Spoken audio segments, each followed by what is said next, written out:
Bonjour à toutes et à tous, aujourd'hui on se retrouve dans un nouveau tuto du Bosquet pour peindre des décorations et notamment des boules et suspensions de Noël qu'on accroche souvent dans les sapins aux périodes des fêtes. Donc ça va me permettre de vous montrer comment travailler sur la profondeur de champ, les objets qui sont les uns derrière les autres ou devant les autres, et aussi sur le travail du détail en travaillant sur une couche de fond déjà sèche. Donc pour travailler, j'ai choisi de vous préparer une petite illustration avec des suspensions de formes et de tailles différentes qui, vous voyez, s'entremêlent. Et puis je vais faire après un petit lettering Bright Holiday Season que je ferai pour compléter ma carte en fait, parce que comme ça je pourrais l'afficher. Mais l'idée là c'est de vraiment vous montrer comment on travaille sur un fond puis du détail.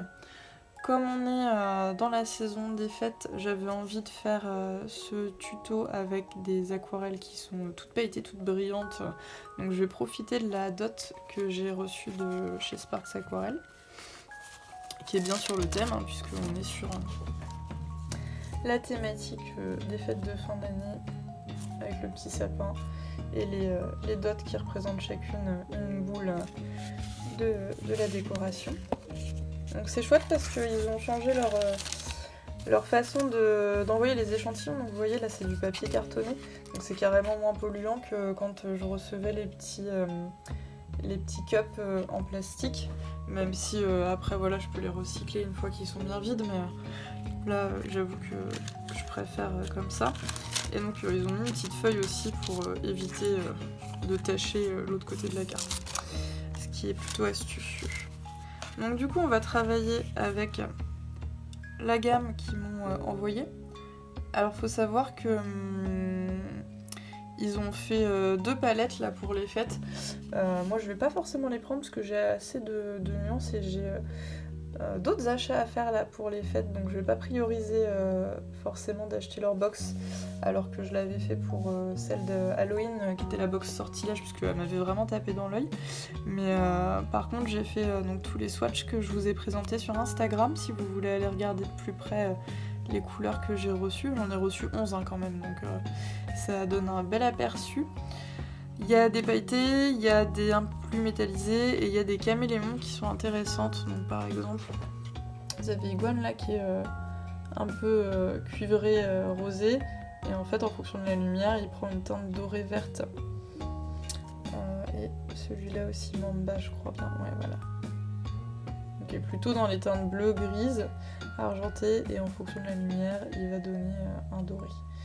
Donc n'hésitez pas à aller faire un tour sur le site si vous voulez vous faire plaisir avec des aquarelles à effet pour Noël ou autre. Et je vous montre un peu ce que ça peut donner avec ce genre de projet. Je vais la glisser dessous pour pas être embêtée. Donc comme d'habitude, je vais mouiller mon aquarelle avec une petite pipette. Si vous avez regardé ma vidéo, parce qu'on peut pas parler de tuto, ma vidéo sur les aquarelles à effet, vous savez que ça sert à rien de les détremper, ça sert à rien de trop les mouiller parce qu'en fait vous allez avoir quelque chose de très dilué et du coup perdre le côté métallisé, pailleté, phosphorescent ou autre. Donc une petite goutte suffit, on attend 1 minute que ça infuse et ensuite on va faire les fonds. Pendant que ça infuse, je vais passer la gomme mie-de-pain pour éviter d'avoir trop les traits de crayon qui ressortent. On se retrouve quand j'ai fini ça.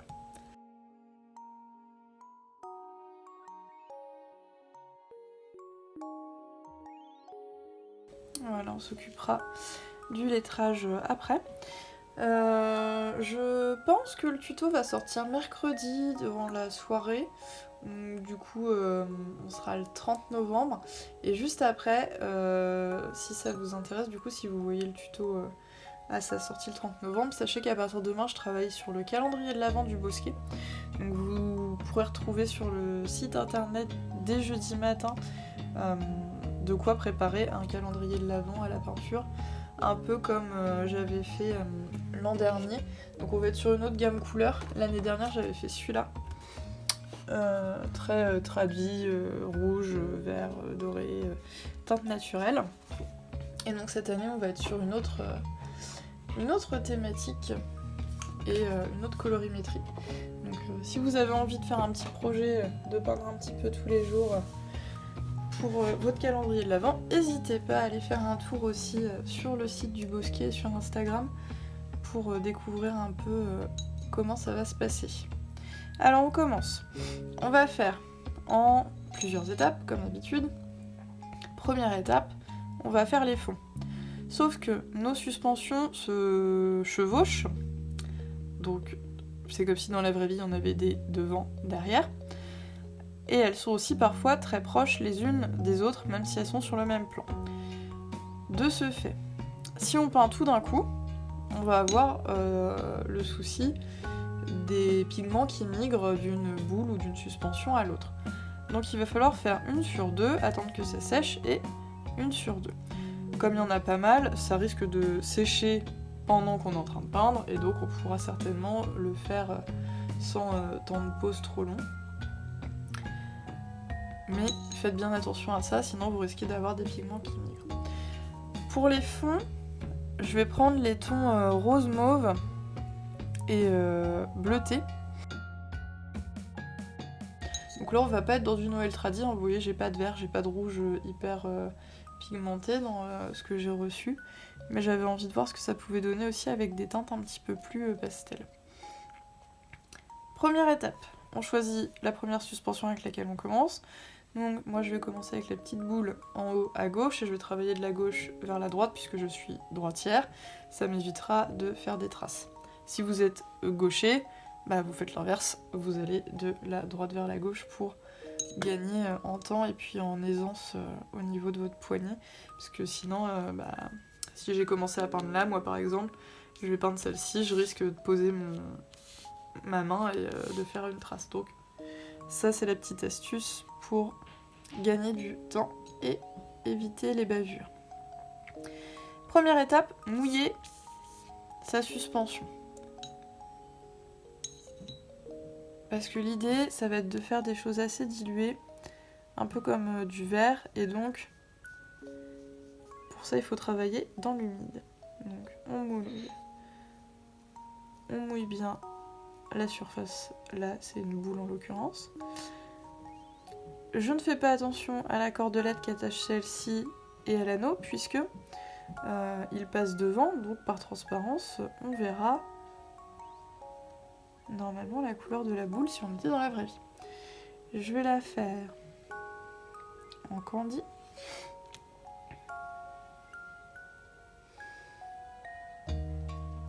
Oui, je dépose juste les pigments.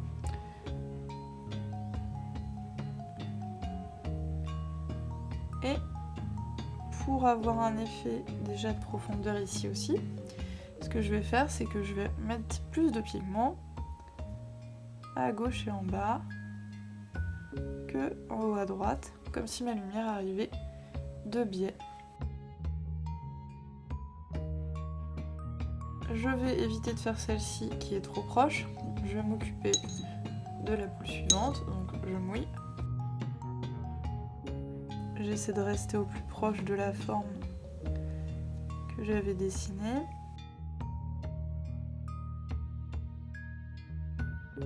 Je viens chercher ce bleu là.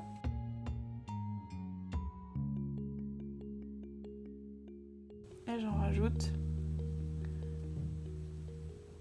sur la partie gauche et en bas. Donc je vais évidemment pas faire celle-ci puisque elle est derrière celle que je viens de faire. Par contre, je peux décider de faire ces deux-là en priorité et je ferai la boule après. Donc là, vous n'avez pas besoin de prendre un pinceau trop fin hein, si vous avez fait un format qui n'est pas tout petit. Un bourron d'environ 5 mm de diamètre, ça fait l'affaire pour faire les pointes en y allant tranquillement. qu'on n'a pas tous une collection de pinceaux énormissime. Je vais prendre Rudolph, qui est un peu plus rose.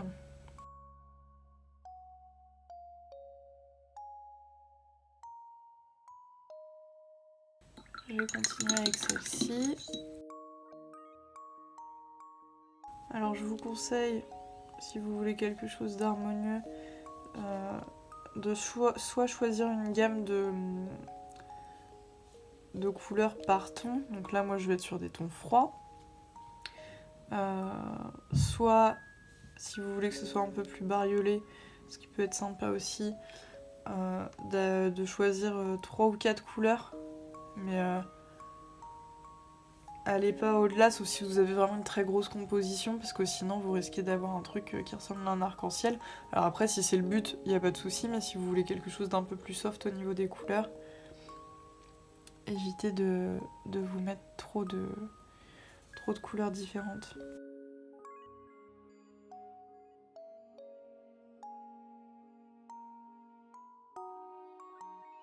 Donc là, on va faire la grande qui est ici. Fais attention de ne pas mouiller la boule qui est à côté.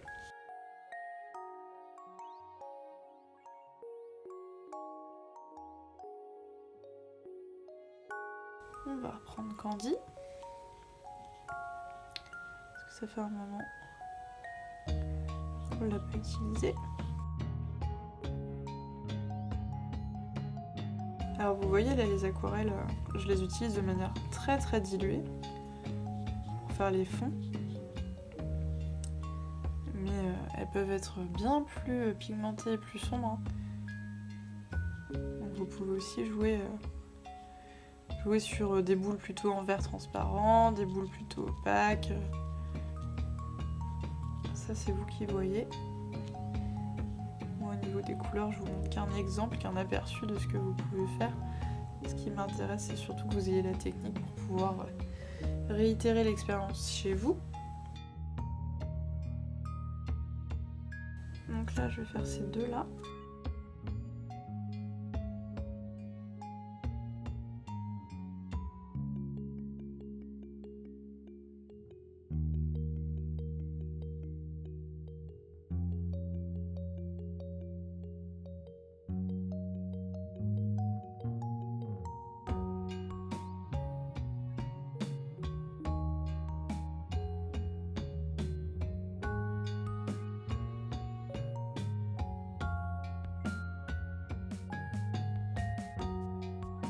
Donc là, vous voyez, toutes les boules qui se touchent pas sont faites, il n'y a rien qui migre.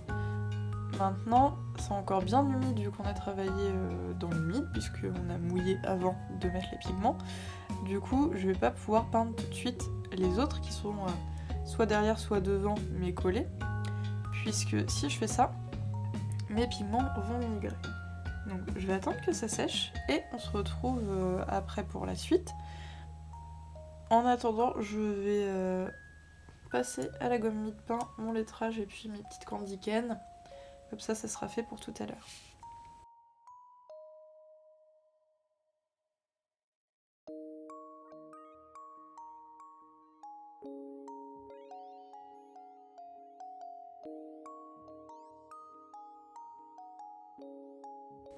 Donc, au niveau des couleurs, ensuite il va falloir faire attention à ce que ça reste harmonieux. Donc, si vous n'avez pas l'habitude de le faire, vous pouvez anticiper avant de commencer à peindre et choisir quelles boules vont être, voilà, en l'occurrence mauve, rose et bleu. Moi je le fais plus parce que j'aime bien aussi laisser un peu de spontanéité. Mais l'idée c'est qu'on n'en ait pas 4 qui soient de la même couleur les unes autour des autres. Donc par exemple là j'en ai 2 bleus qui sont assez proches. Bah, celle-ci qui est derrière, je vais éviter de la faire en bleu. Je vais soit choisir un rose, soit un mauve. J'ai 2 suspensions en bas qui sont déjà roses, donc du coup je vais certainement la faire mauve pour faire un rappel de l'autre. Si je fais celle-ci mauve, bah celle-ci je vais la faire bleue. De toute façon elle est proche des 3 autres, donc peu importe la couleur que je vais choisir, je vais avoir une couleur similaire, puisque moi j'ai décidé de n'utiliser que 3 couleurs. Donc quitte à choisir une couleur là, je vais pas prendre le rose pour avoir 2 suspensions roses côte-côte. Donc vous voyez, on va essayer de travailler comme ça pour contrebalancer les couleurs.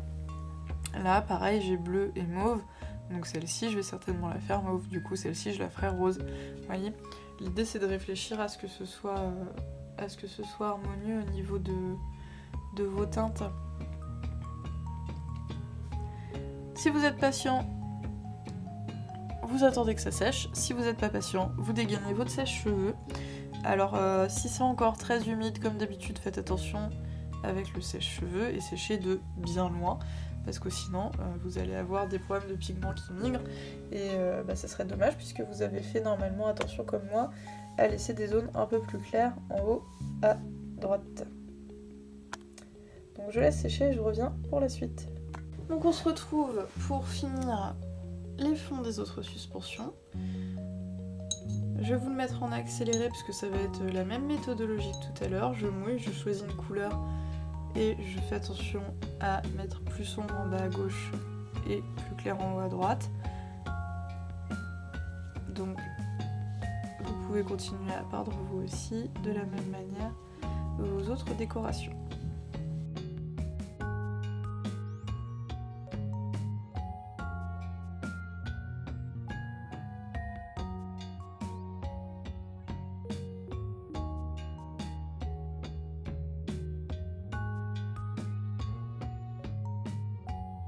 Alors soyez soigneux, hein, prenez votre temps. Là vous voyez ma boule elle touche 2 autres suspensions. Donc je mouille pas trop fort non plus et je ne dépasse vraiment pas sur les autres pour éviter des problèmes de migration.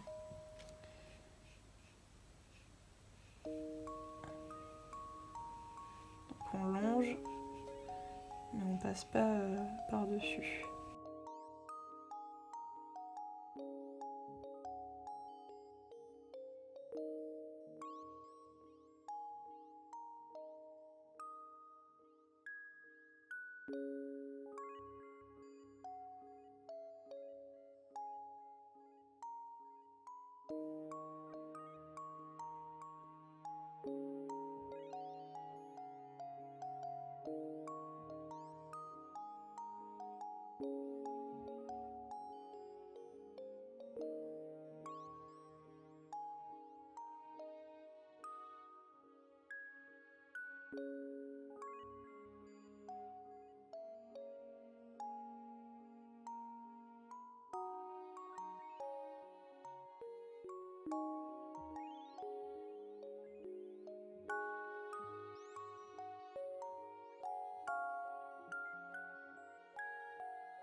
Donc on a fini tous nos fonds, on va laisser sécher les nouvelles et ensuite on fera les petites accroches, les fils et sur certaines des détails. Je ferai pas des détails sur toutes pour justement qu'on ait une belle variété, mais on en rajoutera sur certaines. Donc pendant que ça sèche, je vais faire mon lettrage et mes candy canes.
Ok, donc on va pouvoir passer aux petits détails. Donc, premièrement, je vais retourner mon illustration pour pouvoir faire facilement les accroches.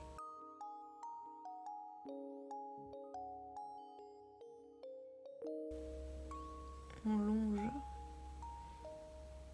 le haut de la décoration et on fait comme un petit trapèze.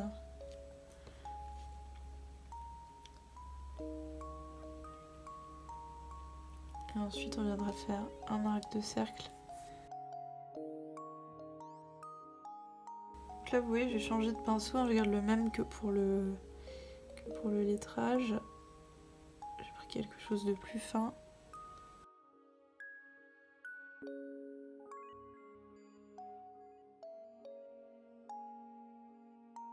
Donc vous avancez tranquillement comme ça, vous les faites toutes une par une.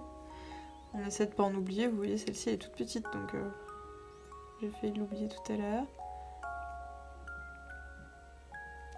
On essaie de faire des trapèzes qui font à peu près la même largeur, la même hauteur, pour des objets de taille similaire.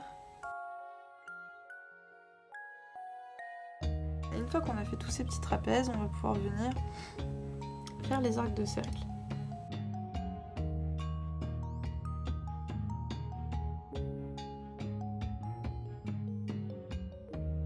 Donc on travaille bien avec le bout du pinceau.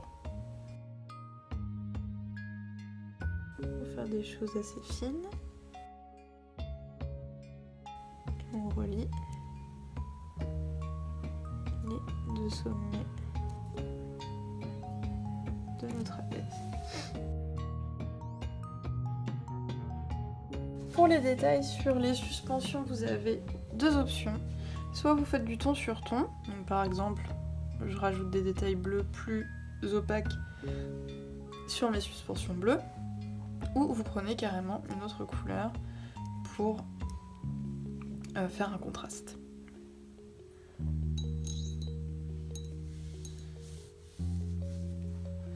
Donc après, c'est votre imagination la limite. Hein. Vous pouvez faire des vagues, vous pouvez faire des points, vous pouvez faire des mini petites étoiles. Moi là, je trouve que mon illustration, elle est assez pastel, donc je vais éviter de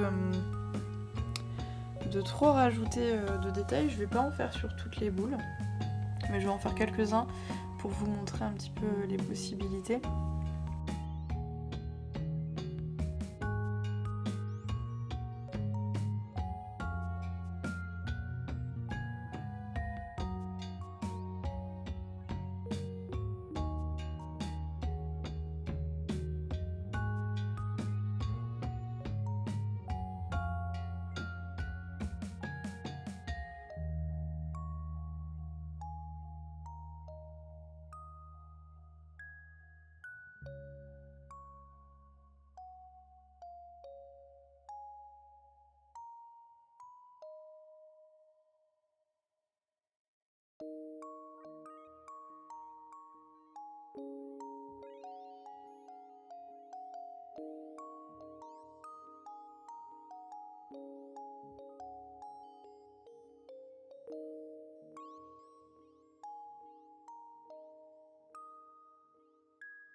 Donc voilà, moi je vais m'arrêter là pour les petits détails, mais vous pouvez imaginer plein de choses.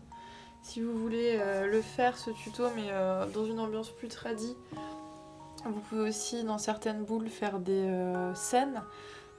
Vous savez il y a des suspensions où à l'intérieur de la boule en verre il y a des petites scénettes. Donc si c'est ça, il faut d'abord dessiner la scénette. Mais donc c'est tout à fait possible aussi. Donc je vais vous laisser là avec ce petit tuto qui aura quand même duré un petit moment. Il me reste juste les fils à rajouter rapidement et puis on aura terminé. Donc je vous conseille de prendre un traceur pour faire les fils, donc vraiment un pinceau très fins. Donc soit vous les faites de la même couleur que les accroches, soit vous pouvez varier. Mais dans tous les cas, veillez à bien repasser par-dessus en fait votre anneau pour faire une épaisseur, parce que sinon ça va faire comme si le fil partait après l'arceau. Et non, il est accroché à l'arceau, donc il faut qu'il passe par-dessus et qu'il y ait une petite épaisseur.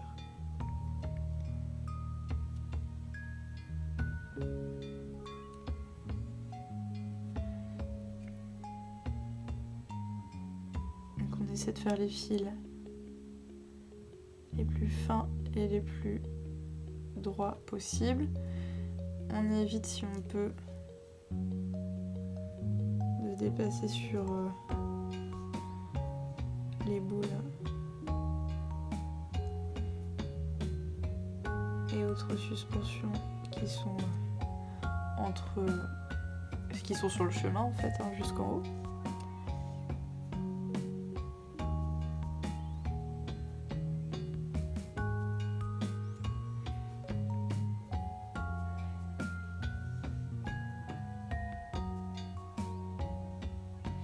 Pour ça, je vous conseille d'avoir une peinture qui est quand même assez fluide.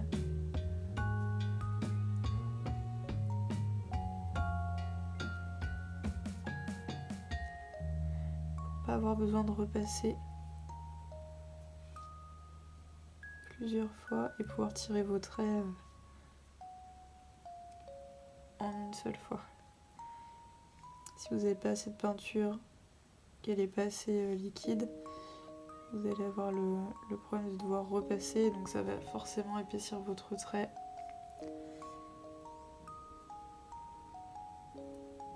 Et vous allez avoir quelque chose de moins réussi.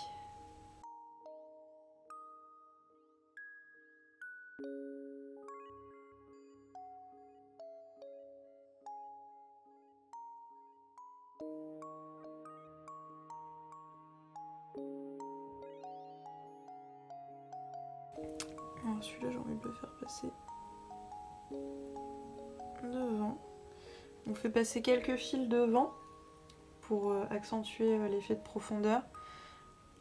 Vous voyez, celle-ci, elle est devant. Je vais faire passer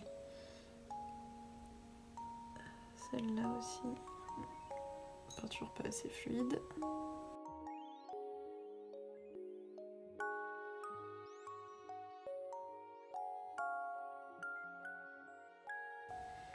Voilà. Comme ça, on voit bien l'enchevêtrement des fils et ça donne tout de suite un effet un peu plus de profondeur et donc de réalisme à votre création. Donc voilà, que vous voyez bien. C'est très pailleté.